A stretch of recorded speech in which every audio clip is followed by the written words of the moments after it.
À l'école vétérinaire de Maisons-Alfort, on peut voir des écorchés datant du milieu du XVIIIe siècle. Ces pièces étranges, au visage grimaçant, et qui de prime abord provoquent notre effroi, sont tout ce qui reste de l'œuvre d'Honoré Fragonard, un célèbre anatomiste du siècle des Lumières, oublié depuis. Sur les milliers d'écorchés qu'il a fabriqués, seule une vingtaine sont miraculeusement parvenus jusqu'à nous. Pour qui sait les regarder, ces pièces nous racontent une histoire, celle de Fragonard et de son siècle, qui fut à tous égards un siècle en révolution. De Fragonard, il n'existe aucun portrait, et il ne nous a laissé aucun écrit.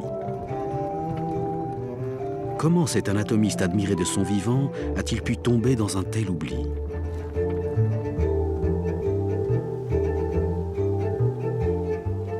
Honoré Fragonard est un de ces hommes dont la vie se confond avec leur passion. Il est né sous l'Ancien Régime. La France est alors le pays le plus peuplé d'Europe et son agriculture connaît des réformes profondes. Partout se répandent les idées des Lumières en faveur de la tolérance religieuse et de la rationalité scientifique. Fragonard va participer à l'aventure de son temps.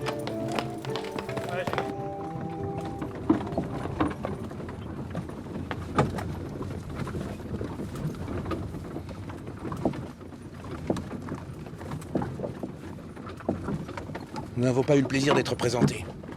Diogène Cumin, négociant. Honoré Fragonard, chirurgien et professeur d'anatomie. Et voici ma femme, Laetitia. Vous avez d'intrigantes lectures, monsieur. Mais pourquoi faut-il que l'intérieur du corps soit si répugnant? Mais il ne l'est pas le moins du monde, madame. Sinon, pourquoi l'enveloppe serait-elle belle et si éphémère? Pratiquer l'anatomie est dans son genre une forme d'art.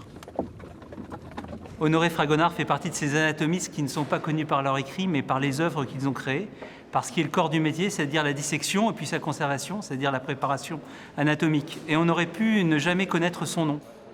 Et sans un professeur d'anatomie qui s'est un jour demandé qui avait bien pu fabriquer ces écorchés qu'on trouvait au musée de l'école vétérinaire, un anatomiste de la fin du XIXe siècle, on n'aurait jamais su que Fragonard avait existé. Notre histoire commence dans la ville de Grasse, en Provence, sous le règne de Louis XV. Honoré Fragonard est né dans cette bourgeoisie de province qui va faire la Révolution en 1789. Son père tient boutique de marchand gantier et parfumeur dans cette ville déjà renommée pour ses parfums.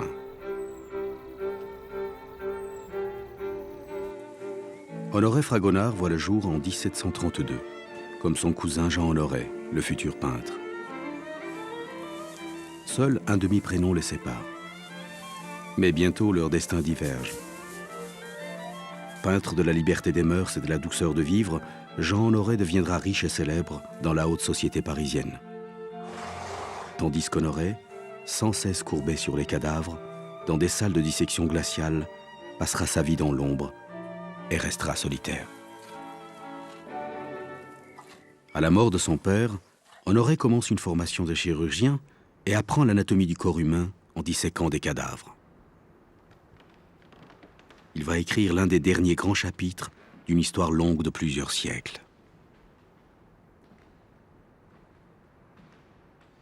L'histoire de l'anatomie, en fait, c'est une histoire gigantesque et passionnante, mais on pourrait résumer l'affaire en disant que c'est l'histoire d'une conquête, de la conquête du corps, et qui engage en réalité, comme n'importe quelle autre conquête, des armes. Ces armes-là sont des instruments, on peut en voir un certain nombre ici dans les vitrines du musée d'histoire de la médecine, mais moi je dirais que plutôt que les instruments chirurgicaux, c'est surtout la main et c'est surtout le regard qui sont les véritables armes de cette conquête du corps. Et très longtemps, l'anatomie est un phénomène social qui engage donc un public dans des amphithéâtres pour assister à un événement très impressionnant, très significatif. C'est la découverte des mystères qui gisent à l'intérieur du corps, du cadavre. C'est à la fin du Moyen-Âge que l'on commence à disséquer des cadavres en Europe, à des fins de connaissance. Au fil d'une lente évolution, la médecine se détache d'un savoir livresque, datant de l'Antiquité, pour se rapprocher du corps et l'observer. Cette révolution du regard va transformer la pratique médicale et son organisation.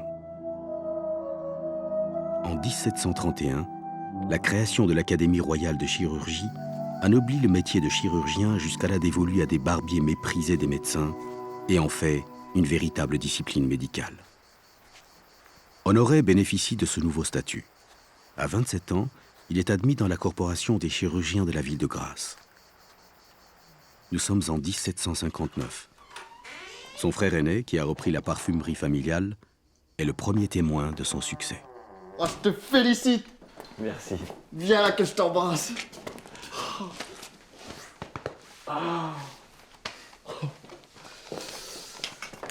Respire. C'est le parfum de la vie. Ça sent quand même meilleur que le fumet des entrailles, hein? Mais l'odeur des entrailles, c'est aussi celle de la vie, tu sais. Décidément, je t'admire. Mais j'avoue avoir du mal à m'imaginer à ta place. Tu vas passer ton temps avec des viscères, alors que tu pourrais le faire avec des fleurs. Ouais, mais si on aime la vie, on peut développer le désir de savoir comment elle fonctionne. Quel mécanisme l'anime. Quand tu ouvres un corps, tu éprouves une force immense et dans le même temps un calme et une sérénité incroyables.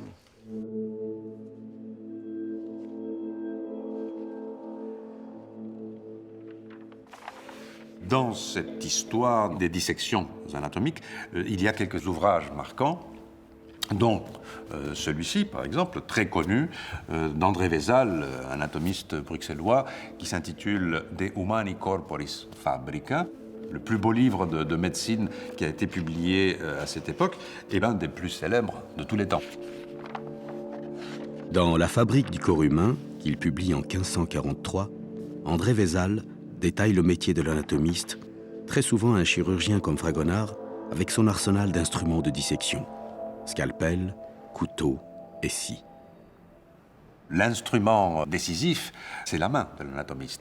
Vézal lui-même, qui, dans une séance d'anatomie, il va enfoncer ses doigts dans la matière cérébrale pour montrer des choses, ou qui va enrouler l'intestin d'un cadavre autour de son bras, et à la fin, il prend le bout de l'intérieur du corps et il enlève le tout pour la démonstration de l'intestin.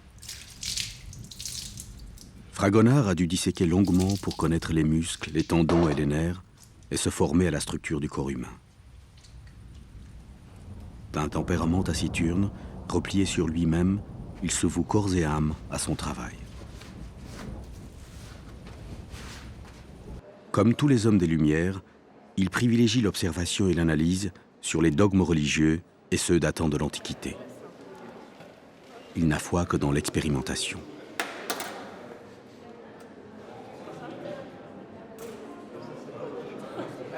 Au temps de Fragonard, eh bien, la dissection était probablement beaucoup moins codifiée qu'aujourd'hui, parce que c'était une période de découverte.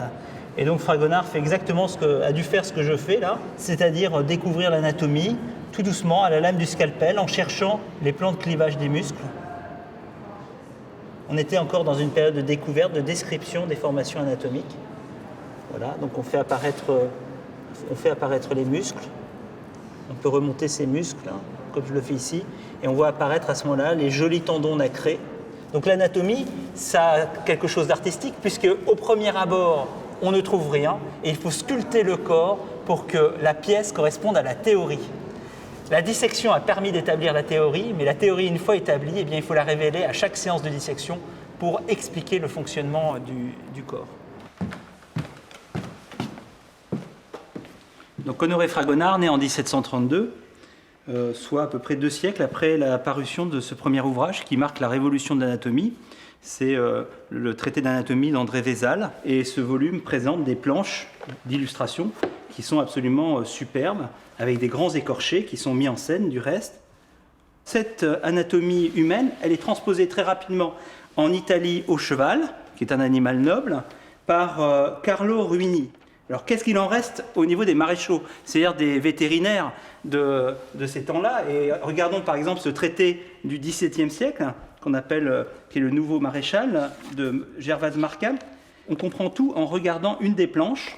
avec la représentation des os qui est complètement farfelue, des os qui n'ont aucune orientation correcte, il n'y a même pas le bon nombre de vertèbres, et en réalité, on est là sur l'interprétation d'un texte de Végèse, c'est-à-dire un texte de l'Antiquité. Rien n'avait évolué dans la pratique et dans les connaissances des maréchaux depuis l'Antiquité. Celui qui va réformer en France en profondeur cette anatomie, c'est Claude Bourgelat, qui sera par la suite le créateur des écoles vétérinaires. Directeur de l'Académie d'équitation de Lyon, Claude Bourgelat est un écuyer de petite noblesse qui a reçu une formation d'avocat. Encyclopédiste proche de d'Alembert, il s'est imposé dans le milieu du cheval par des livres très remarqués. Ces éléments d'hippiatrique rassemblent des connaissances nouvelles dans le domaine de l'anatomie du cheval et de la ferrure. C'est à cette époque qu'il rencontre Henri-Léonard Bertin, intendant du Lyonnais et futur ministre des Finances de Louis XV. Une bête en pleine forme.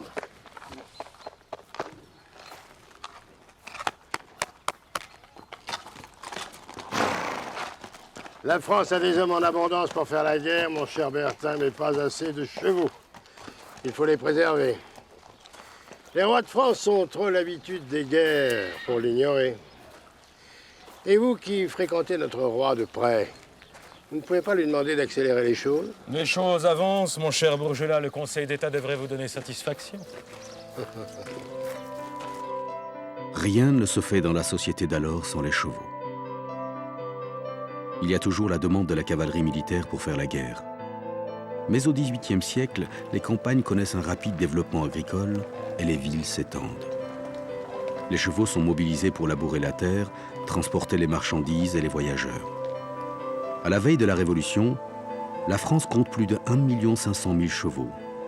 Et ce nombre entraîne la multiplication des problèmes de reproduction et de soins. Claude Bourgelat en est conscient. L'un des premiers, il a compris que l'anatomie était la clé pour faire progresser la connaissance, mieux soigner les chevaux et inventer la médecine vétérinaire. Mais il a compris aussi qu'il fallait s'intéresser à toutes les espèces utiles à l'agriculture. Les bovins, les ovins et les caprins. Au contraire des maréchaux ferrants qui incarnent une longue tradition de soins empiriques entièrement dédiés au cheval, résumée dans le proverbe « Sans fer, pas de cheval, sans cheval, pas de royaume ». C'est donc le projet de Bourgelat qui aura la faveur du roi Louis XV. L'école vétérinaire qu'il crée à Lyon en 1761, la première au monde, consacre la victoire des écuyers et du monde savant sur celui des maréchaux et des guérisseurs en tout genre, regroupés sous le nom d'hippiatres. J'aimerais aussi quelqu'un qui m'aide à s'occuper de cette école et qui soit anatomiste pour la démonstration aux élèves. Je vous ai écrit à ce sujet, vous ne m'avez pas répondu. J'ai songé à votre problème. Et je puis à présent vous recommander un jeune homme chirurgien, certes, mais qui a de bonnes connaissances médicales et un talent certain pour la... comment dire, pour la découpe. J'ai fait sa connaissance à Lyon. C'est un certain Honoré Fragonard. Fragonard, c'est un nom qui effectivement me dit quelque chose. Il est bon pour exposer aux élèves, car c'est surtout ça dont j'ai besoin, puisque la matière à enseigner est déjà dans les livres, et notamment dans les miens. Il a du doigté, une certaine prestance. Je le crois honnête, pas savant. Quelqu'un qui ne vous fera pas de l'ombre et qui saura vous être reconnaissant. C'est tout ce que vous cherchez, n'est-ce pas, Bourgelat? Je cherche à servir le roi, la France et la science, monsieur le contrôleur général des finances. Avec Fragonard, comme avec Bourgelat, on est dans la continuité d'une grande tradition amorcée à la Renaissance, qui fait qu'il y a eu un développement quasi parallèle des grands traités d'analyse anatomique et médicaux et des grands traités d'art équestre, avec une interpénétration entre les deux. Donc la rencontre dans la pédagogie d'un grand établissement qui avait comme centre d'intérêt de s'intéresser à l'ensemble de l'économie animale, plus particulièrement des chevaux, mais aussi des autres animaux, imposait la présence d'un anatomiste. Savez-vous, Fragonard, que nous vivons une époque remarquable? Les Anglais ont peut-être les machines et l'Amérique, mais nous avons la science et la bonne philosophie. Et notre projet agrandira le prestige de la France. Par conséquent, la mission que je vais vous confier est de la plus haute importance parce que nous sommes des pionniers. Vous comprenez cela? Je suis parfaitement conscient, monsieur Bourgelat. Ce n'est pas à la légère que je vous ai choisi et accordé ma confiance. C'est parce que vous avez un grand talent. J'espère de tout cœur être à la hauteur de vos espérances, monsieur Bourgelin. Bien.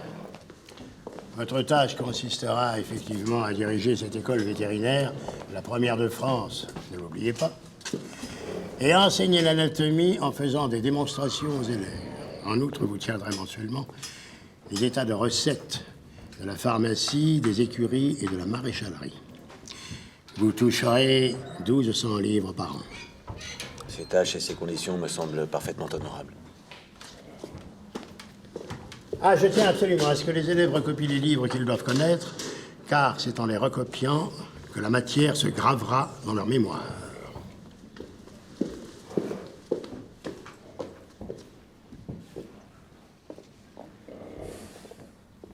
Pour enseigner l'anatomie, il y avait une méthode privilégiée qui était la dissection directe du cadavre. Mais cette dissection ne pouvait se réaliser que pendant les périodes froides de l'année, tout simplement parce que les cadavres se putréfiaient dans les salles de dissection. Alors Fragonard utilisait quelque chose qui était extrêmement classique à cette époque-là, qui était des écorchés, c'est-à-dire des momies, des pièces desséchées, qui étaient conservées pendant une dizaine à une quinzaine d'années et qui permettaient de montrer les formations anatomiques pendant la période chaude, notamment durant le printemps et l'été. Il a donc fabriqué des écorchés, non pas dans un objectif artistique, il a fabriqué des écorchés pour enseigner comme moyen pédagogique l'anatomie à ses élèves.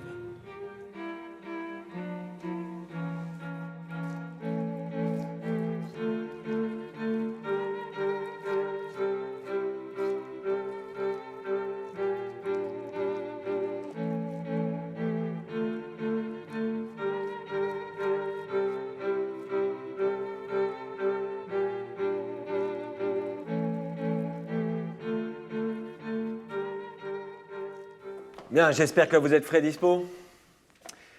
Je vous ai préparé aujourd'hui un exercice qui, pour une fois, ne tâchera pas vos tabliers. Chabert, les livres, merci. Vous avez sous les yeux des chefs-d'œuvre d'une littérature qui vous est familière, n'est-ce pas? Bien, parcourez-les maintenant. Et j'aimerais que vous me répondiez à une seule et petite question. Qu'est-ce qui leur manque? Que manque-t-il à ces images de préparation anatomique? Bah, l'odeur. Vous faites, s'il vous plaît. Non. Ce qui leur manque,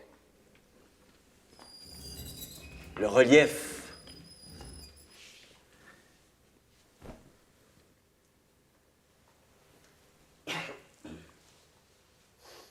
Pour préparer un écorché, Fragonard devait d'abord choisir le corps. Alors si c'était un corps humain ou même un corps animal, essayer de prendre un individu qui était si possible jeune, c'est-à-dire qui ait des artères souples et non pas les artères calcifiées d'une personne plus âgée. Ça facilitait les injections. Pour faire l'injection, il ouvrait le thorax.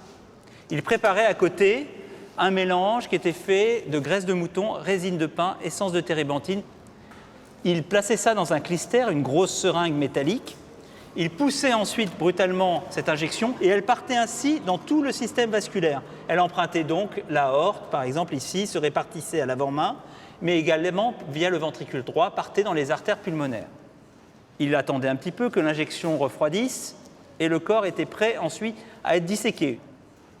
Une fois que la chose était faite, il fallait momifier le corps. Et pour momifier le corps, on le plaçait dans un bain d'alcool, si bien que par effet osmotique, l'eau des cellules partait dans l'alcool et l'alcool rentrait dans les cellules. On obtenait un corps qui était déshydraté, mais dont l'apparence était humide. On sortait ce corps à ce moment-là du bain d'alcool et on le mettait à sécher. Alors on ne mettait pas à côté d'une flamme, bien évidemment, mais on le mettait dans un endroit très aéré qu'on appelait le séchoir et qui était en général au-dessus de l'amphithéâtre d'anatomie. L'air ensuite faisait son effet, l'alcool s'évaporait et le corps était sec. Il fallait ensuite repeindre en surface les artères en rouge et les veines en bleu. Messieurs, notre cadavre ne saurait tarder. Mais vous allez voir, aujourd'hui, ce n'est pas n'importe quel cadavre. Je suis toujours vivant, monsieur le professeur. Un peu de patience. Monsieur le ministre,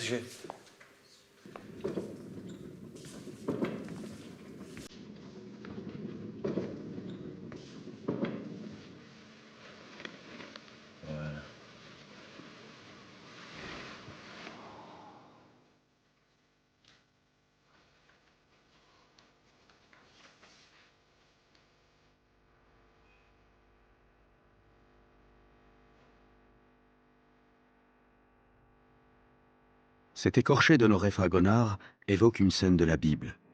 Samson se battant contre les Philistins avec sa mâchoire d'âne à la main. Mais Fragonard a transformé l'anatomie de cet homme. Avec ses yeux de porcelaine, son regard exorbité, son nez écrasé, ses oreilles tordues, un rictus au coin des lèvres, il s'en dégage une extrême violence. Cette théâtralisation des corps est une représentation classique des livres d'anatomie pour faire ressentir le mouvement de la vie en montrant les muscles, les artères et les autres éléments d'anatomie, et non pas quelque chose de morbide.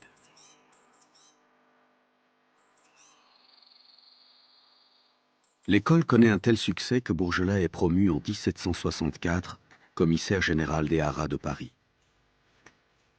Il veut déménager l'école dans la capitale, mais le roi Hébertin s'y oppose et le charge d'en créer une nouvelle à Paris pour faire face aux besoins croissants de vétérinaires. Voyez, Fragonard, nous essaimons.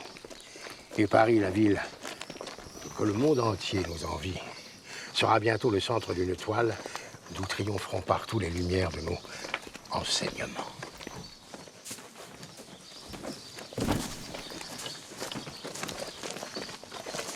Vous restez directeur et professeur d'anatomie, mais à l'école vétérinaire de Paris. Je tiens à vous associer à ce succès. Faites vos bagages, Fragonard.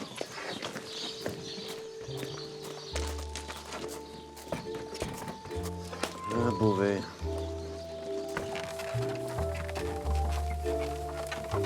Accompagné d'un collègue et de quelques élèves, Fragonard quitte Lyon en 1765.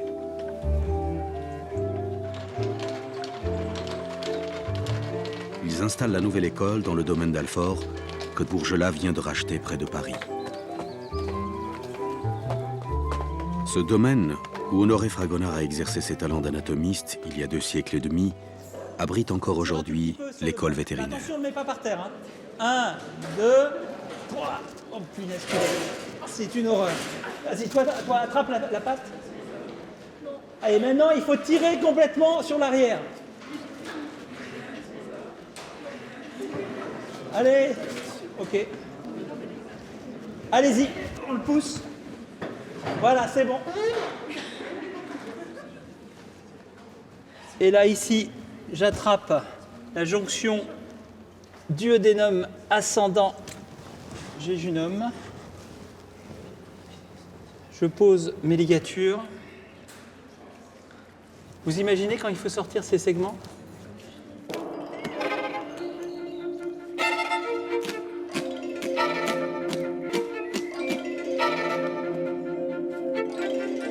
Comme à Lyon, Fragonard dissèque et enseigne. Dans le secret de son laboratoire, il fabrique sans relâche des pièces anatomiques de plus en plus spectaculaires.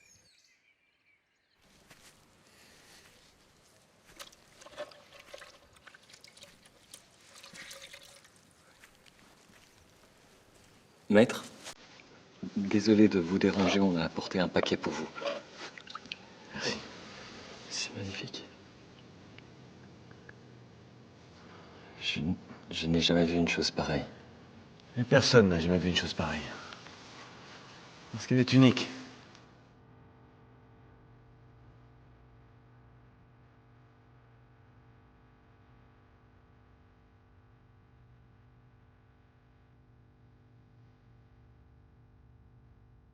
Il paraît que vous avez fait sensation lors de votre dernière leçon. J'aurais présenté une préparation anatomique particulièrement réussie, c'est exact. On m'a raconté, oui. Mais comment diable faites-vous donc? Avec quoi parvenez-vous à ce résultat? Du doigté.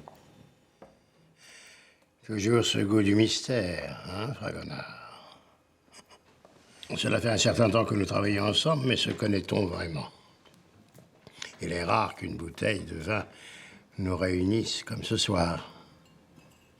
Je travaille actuellement sur un livre sur l'anatomie du cheval. Voudriez-vous y jeter un coup d'œil? Et si vous avez quelques petits conseils à me donner, de grâce, n'hésitez pas. J'ose aller plus loin. J'aimerais que vous y apportiez votre contribution concernant les coupes anatomiques et les commentaires. Me comprenez-vous? Il en sera fait ainsi, monsieur Bourgelat. J'ai entendu dire que vous travailliez en secret sur des pièces un peu particulières. M'en direz-vous davantage? Ma méthode n'est pas suffisamment au point pour pouvoir la révéler.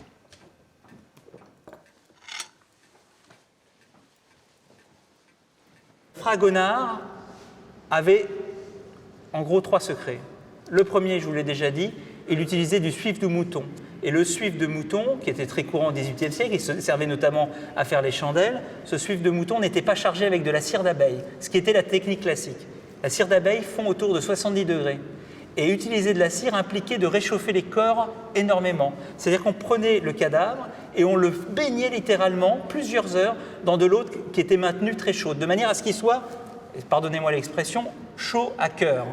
Et de telle façon que le mélange bouillant qui était envoyé dans le cœur n'allait pas être bloqué par un refroidissement ponctuel. Alors, en retirant cette cire, il assurait un très grand succès à ses injections et il a été connu dans toute l'Europe pour cette incroyable aptitude à injecter les cadavres. Deuxième particularité, il ne mettait pas de colorant dans ses injections veineuses. Classiquement, on mettait du colorant bleu pour marquer les veines. Lui ne le faisait pas, et l'intérêt, c'est qu'il diminuait la viscosité du mélange et ça diffusait beaucoup mieux dans les segments veineux. Et la troisième particularité, c'est cette fameuse térébenthine de Venise qui préservait les écorchés des attaques des insectes, alors qu'on utilisait des vernis à l'alcool assez simples, mais qui ne protégeaient pas contre ces insectes. 7 livres et demi de vernis. 4 ciseaux pour briser les os. 4 étuis de scalpel et 4 couteaux à disséquer une tête de bœuf. Un sujet humain, 3 livres et 4 sous. 4 paires d'yeux d'émail à 3 livres.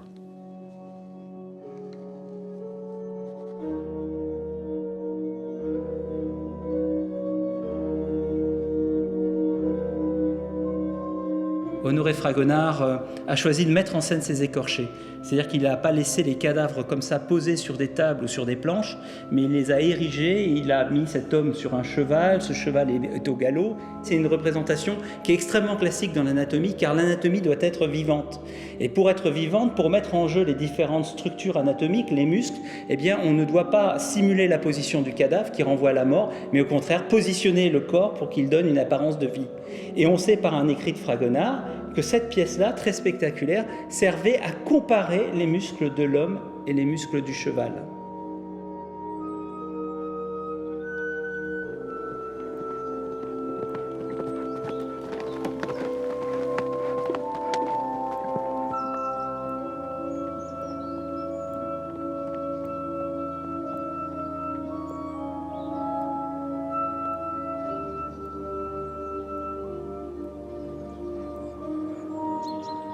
Et il s'est trouvé confronté à une analogie de forme entre l'humain et le cheval. Finalement, on retrouve les muscles, les mêmes organes dans ces deux espèces. Et progressivement est arrivée l'idée que c'était un continuum zoologique. Et donc Fragonard a participé à ce moment très particulier où l'homme, fait à l'image de Dieu, progressivement est rentré dans le règne animal, ce qui est une posture qui est pré-darwinienne, qui va être confirmée par cette théorie de l'évolution. La mâchoire inférieure est plus petite que la mâchoire supérieure. En pionnier, Fragonard est passé de l'anatomie humaine à l'anatomie animale, pour laquelle il ne disposait d'aucune donnée précise, sauf pour le cheval.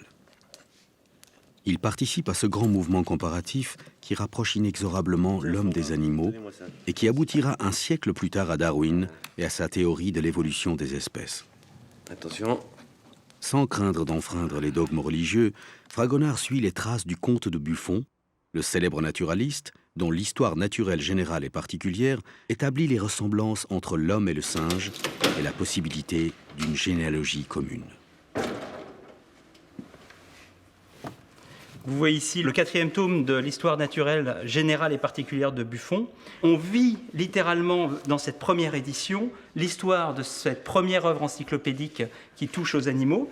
Et par exemple, si vous regardez le début, ça commence par des lettres de messieurs les députés syndics de la faculté de théologie à monsieur de Buffon, la réponse de monsieur de Buffon à messieurs les députés. Et il y a donc des échanges avec les théologiens qui contestent certaines parties de cette histoire naturelle de Buffon, qui notamment préfigure la dérive des continents. Dès lors, remet en cause la Genèse.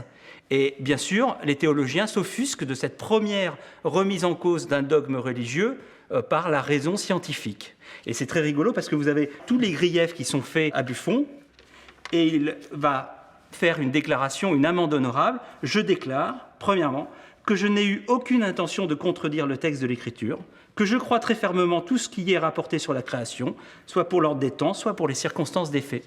Vous voyez que là, il y a un affrontement entre la raison scientifique, la découverte scientifique, les théories scientifiques et, d'un autre côté, les Écritures.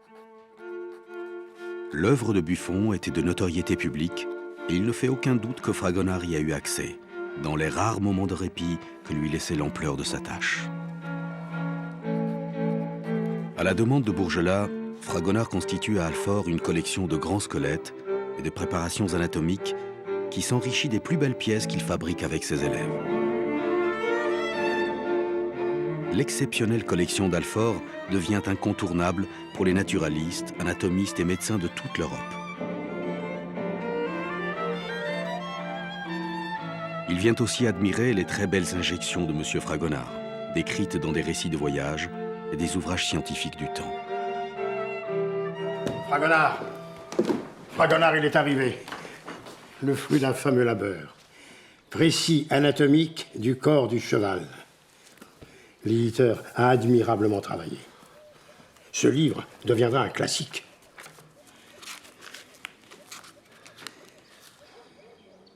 Par Bourgelat?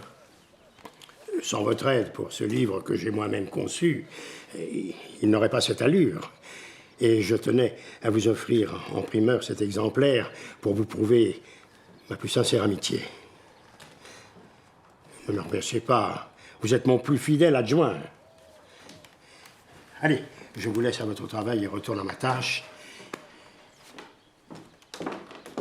Bourgelat avait l'habitude de publier les données de ses collaborateurs sous son nom. Et l'on sait que Fragonard avait en grande partie créé celle du précis anatomique du corps du cheval, sans que son propre nom fût mentionné. Sa renommée croissante lui vaut d'être convié à dîner à Versailles chez Bertin, le ministre des Finances de Louis XV, l'un de ses fervents admirateurs. Il paraît, monsieur, que votre talent a dépassé nos frontières et que l'on ne parle plus que de vos écorchés. Ce sont simplement des sujets d'études scientifiques et de démonstrations pour mes élèves, madame. Je me suis laissé dire que vous pratiquez des mises en scène morbides, s'inspirant de la mythologie, voire même parfois de la Sainte Bible. J'agis parfois au gré de ma fantaisie, c'est vrai. Mais je crois en effet qu'il faut toujours s'efforcer de mettre un peu d'art en toute chose. Pour ma part, je ne tolère les animaux découpés que dans mon assiette. Mal à l'aise, parfois moqué pour la mauvaise coupe de ses habits, Fragonard renonce à ses soirées et s'isole du grand monde. À la fin des années 1760, il ne supporte plus l'autoritarisme de Bourgelat, qui prend ombrage de sa réputation grandissante et surtout de l'admiration que son ami Bertin voue à son plus fidèle adjoint. Je crois que j'ai droit à des explications, monsieur Bourgelat. Vous transformez en furie, voilà qui vous changera de votre mutisme. Expliquez-moi pourquoi vous ne voulez plus que mon frère s'occupe du jardin des plantes. C'est un désaveu qui revient à le chasser de l'école. Et pourquoi avoir retiré la pharmacie de mes attributions? Je n'ai pas à me justifier. Surtout si votre comportement à l'instant est indigne de vos fonctions. La vérité, c'est que vous voulez faire le vide autour de moi. Mais pour qui vous prenez-vous donc, monsieur Fragonard? Ce sont manifestement là des propos d'un esprit dérangé. J'aurai l'indulgence de les mettre sur le compte de la surcharge de vos activités. Je ne suis pas votre laquais. Vous n'êtes qu'un professeur. Et rappelez-vous que les professeurs sont comme des gens à gages, que l'on peut congédier au moindre mécontentement. Vous oubliez ce que vous me devez, monsieur Bourgelat. Non, monsieur Fragonard, c'est vous qui oubliez ce que vous me devez. C'est moi qui est sorti du trou, ce petit provincial que vous êtes manifestement resté. Le sieur Fragonard souffle l'esprit de la discorde dans l'école depuis plus d'une année. Sans doute sa santé est-elle altérée par une pierre qu'il a dans les reins et une dans la vessie. Nous ne devons cependant pas l'abandonner. Ce que je demande à Monseigneur, c'est d'avoir pitié d'une pauvre tête égarée qui se ressent à Paris de la chaleur du soleil de Provence. Et je propose de lui accorder, après son départ de l'école, une pension annuelle de 600 livres. Maître! Mes compagnons et moi-même avons quelque chose pour vous. Toujours en tête, Flandrin. Même un jour comme aujourd'hui. Veuillez accepter ce présent. Il est le témoignage de notre gratitude.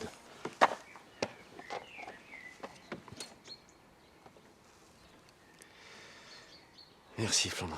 Merci à tous. Cela ne réparera pas l'injustice. J'espère que vous vivrez demain dans un monde qui tentera de le faire. Merci. S'il a obtenu le renvoi de Fragonard, Bourgelat provoque une fronde chez les élèves par ses méthodes despotiques, à tel point qu'il doit se rendre à Alfort pour calmer les esprits.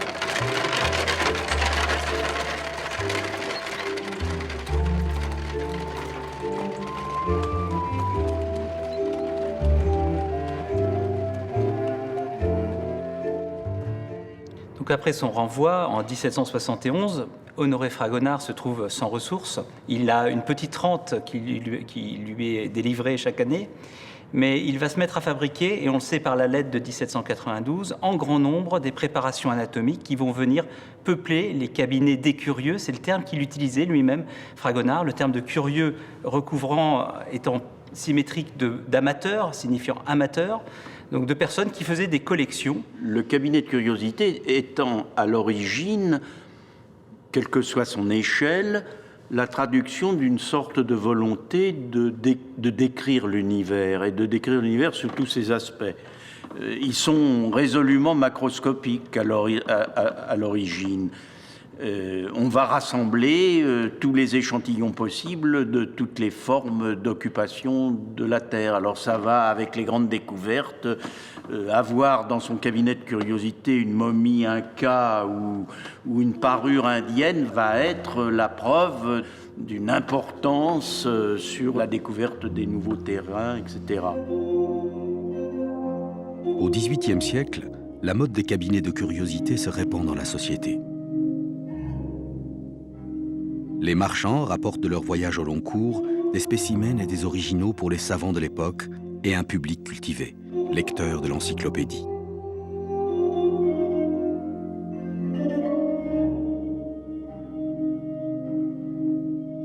Ces cabinets d'histoire naturelle s'enrichissent parfois de pièces anatomiques. Dans celui du duc d'Orléans, aujourd'hui dispersé, on pouvait admirer des cires anatomiques d'André Pinson, un célèbre séroplasticien devenu par la suite le modeleur de cire d'Honoré Fragonard.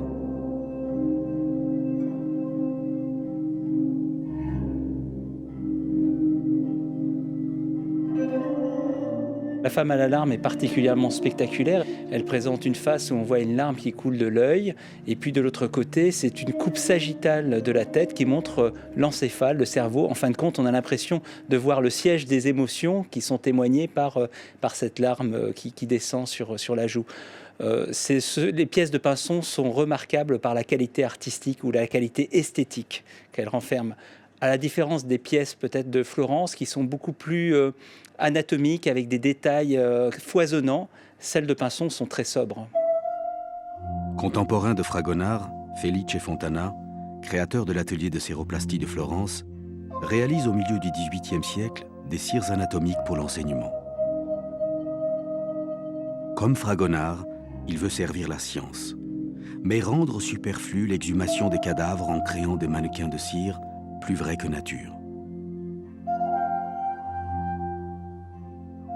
Avec sa Vénus montrant un intestin déployé, avec tous ses vaisseaux et l'ensemble du système lymphatique, chose impossible à rendre par le geste naturel, Fontana crée une œuvre d'anatomie artificielle qui se joue des limites de la dissection.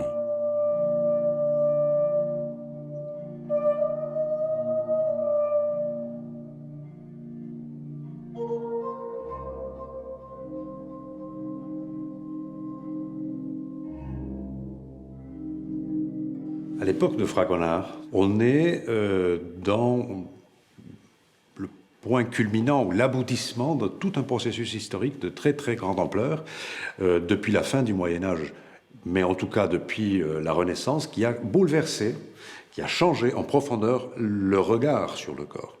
Du fait d'avoir comme matière de travail des corps morts, des cadavres. On part à la recherche des sources de la vie en travaillant sur des objets morts. Le cadavre est avant tout, en ce sens-là, une limite, quelque chose qui marque justement la frontière qu'on ne peut pas dépasser. Durant les 20 années qui suivent son renvoi, Fragonard use de sa renommée chez les curieux parisiens pour gagner sa vie et accumuler une immense collection de préparations anatomiques. Il a dû disséquer des centaines de cadavres au cours de cette période où l'on perd sa trace.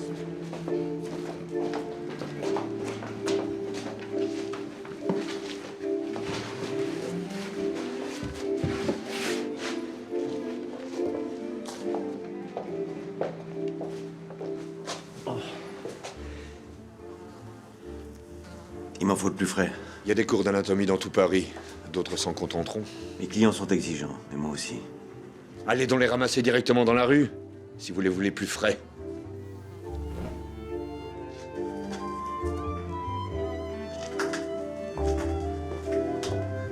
C'est ça, va les ramasser dans la rue.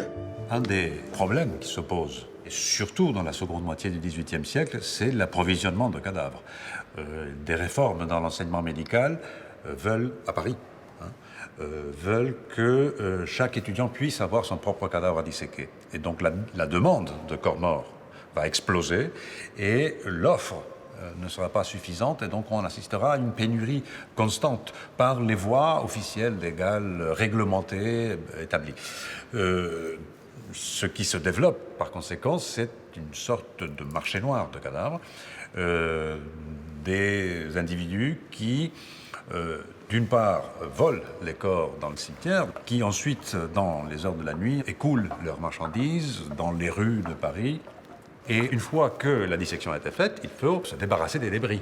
Et donc, on a des descriptions d'une ville où des morceaux de corps pullulent ici et là, puisque les étudiants de médecine, de chirurgie, se débarrassaient tout simplement des choses dans la rue, voire les brûler dans des greniers, ou bien on les jetait dans la Seine.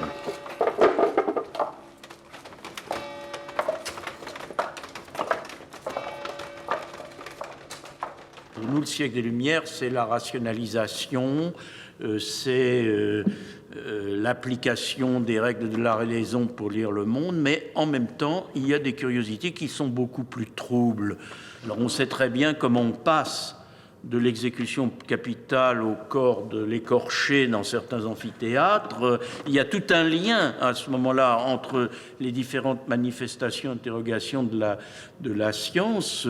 Lorsqu'on a exécuté toute cette bande de bandits de la bande d'Orgères qui pillaient les fermes de Beauce, on a envoyé un anatomiste pour immédiatement figer leur tête dans ce qui n'était pas encore du formol, parce que tout le monde est persuadé qu'on va y lire dans la disposition des traits, l'organisation du visage, les principaux caractères de la physiognomie qui permet d'interpréter le tempérament des gens, etc. C'est un phénomène qui lie tout.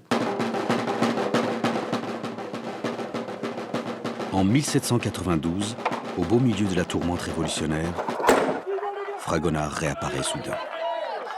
Les bouleversements politiques lui laissent entrevoir la possibilité de faire progresser la cause de l'anatomie. Mademoiselle ? Mademoiselle, citoyenne Dumas. Et toi? Je dois être le citoyen Fragonard. Où emmenez-vous la tête de ce pauvre bourg? Dans les rues de Paris. Et puis, en enfer.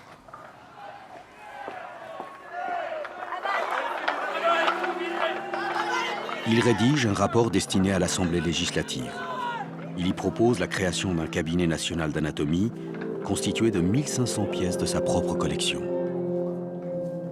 Citoyens, la nation française possède à peu près tout ce qui est nécessaire pour faire fleurir toutes les sciences, excepté l'anatomie. Nous venons proposer à l'Assemblée nationale une institution qui nous manque. Institution sans laquelle la médecine et la chirurgie seront toujours stationnaires. L'établissement d'un cabinet anatomique national. Il faisait valoir à la nation l'intérêt d'un tel établissement qui présenterait plusieurs milliers de préparations anatomiques propres à faciliter l'enseignement, la formation des médecins et des chirurgiens dont la Révolution avait tant besoin à cette période-là, notamment sur les champs de bataille. Son projet reste sans suite. Mais il va jouer un rôle actif dans la politique d'enseignement que la jeune République met en place à partir de 1793 pour remplacer les institutions renversées. En même temps qu'il y a rupture, il y a recherche de reconstruction de l'univers en conformité avec les nouveaux idéaux de la pédagogie républicaine, et c'est l'âge, c'est le moment où Condorcet et les conventionnels vont élaborer le plus grand projet de réorganisation de l'enseignement qui aura été fait après la chute de la monarchie et avant les mises en place du XIXe siècle. Après l'abolition des académies, le peintre David, proche de Robespierre, propose de créer un jury national des arts par des âmes fortes qui ont le sentiment du vrai, du grand, que donne l'étude de la nature.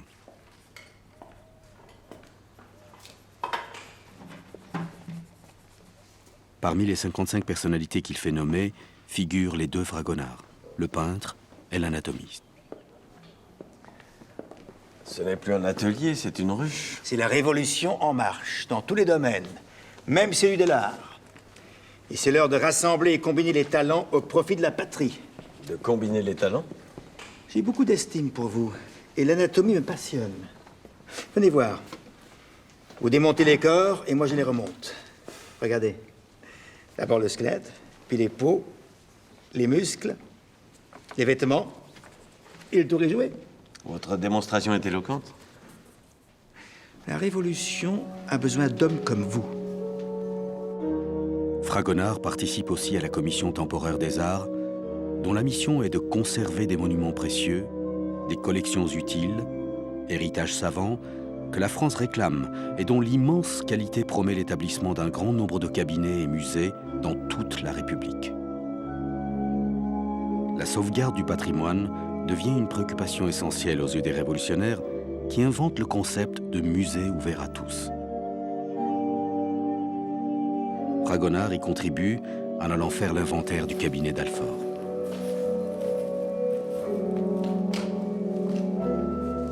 Un spectacle de désolation l'y attend.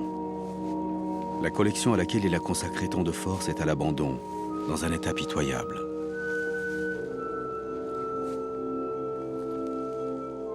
Il dresse l'inventaire des 3033 pièces sur 186 folios rédigés de sa main et en demande le transfert à Paris.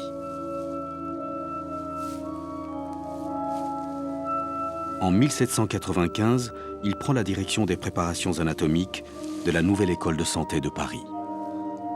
La découverte du corps et de ses organes est achevée.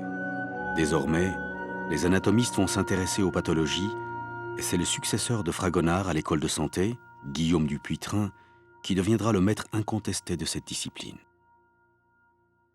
Dans la première moitié du 19e, par rapport à l'époque de Fragonard et par rapport à toute la tradition anatomique antérieure, on a changé d'époque. On est, en réalité, entré dans, en quelque sorte, la grande époque de l'anatomie pathologique, où on va établir les corrélations entre les lésions des organes qu'on va constater dans les autopsies après la mort et les symptômes de la maladie de l'individu. On conserve ici donc des pièces qui ne sont plus d'anatomie normale, comme c'était le cas chez Fragonard et avant lui. Ces pièces sont destinées à montrer l'éventail des anomalies de la nature, en quelque sorte, ou des conséquences des maladies sur l'organisme. Allant jusqu'à l'épuisement de ses forces, Honoré Fragonard est mort avec son siècle en 1799.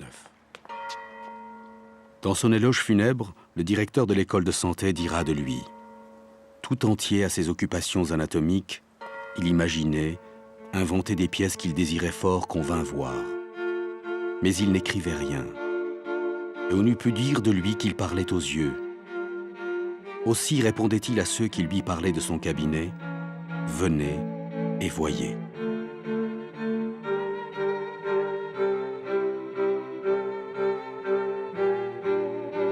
Avec ces écorchets, nous assistons à la création d'un art scientifique comme on le pratiquait à l'époque de Fragonard, ciselant des cadavres dans la solitude des salles de dissection à la découverte du corps. Il reste pour nous le précieux témoignage d'un siècle qui a bouleversé la société et transformé l'homme occidental dans sa façon d'être, de penser et dans son rapport à la connaissance.